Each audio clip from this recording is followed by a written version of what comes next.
l'ancien maire de Villeneuve-sur-Lot. Dans les Landes, de très importants moyens de recherche sont déployés dans le secteur de Mimizan. Un jeune homme de 28 ans est porté disparu dans le secteur depuis dimanche matin, aperçu pour la dernière fois à la sortie d'une boîte de nuit de Mimizan-Plage. Les gendarmes multiplient les patrouilles. Tous les détails sur cette recherche sont à retrouver sur le site internet de France 3 Nouvelle-Aquitaine.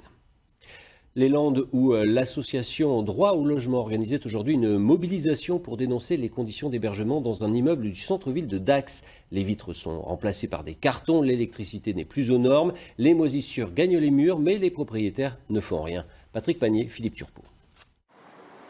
Des manifestants venus d'associations diverses, fédérés par le DAL, Droit au logement, pour dénoncer le nombre croissant de personnes mal logées, notamment dans cet immeuble situé sur une belle avenue d'Aquoise. Cette dame de 72 ans qui est obligée de monter avec ses courses à pied. Il y a un ascenseur qui est pourri et qui ne marche plus. Donc c'est lamentable.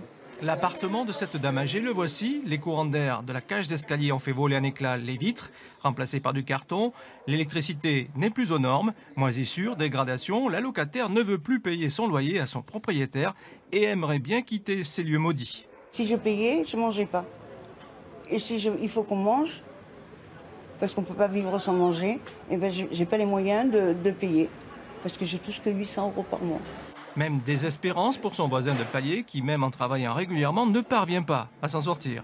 Les propriétaires, en tant qu'intérimaires, souvent ne veulent pas de nous, car ils nous font le reproche qu'on travaille aujourd'hui, et est-ce qu'on travaillera demain? Du coup, ils ne savent pas vraiment si le loyer sera payé. Depuis des mois, les plaintes des locataires et les alertes de l'association Droit au logement en direction des propriétaires et leurs syndics sont restées sans réponse. Soit c'est un recours en justice, mais c'est long, ça prend du temps pour le locataire de faire valoir ses droits. Souvent il n'a pas les moyens et donc voilà, donc en fait souvent soit il s'en va, soit il arrête de payer au bout d'un moment.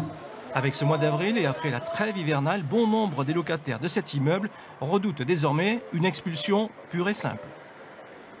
Ces problématiques de logement concernent également des immeubles plus récents. C'est le cas à Senon.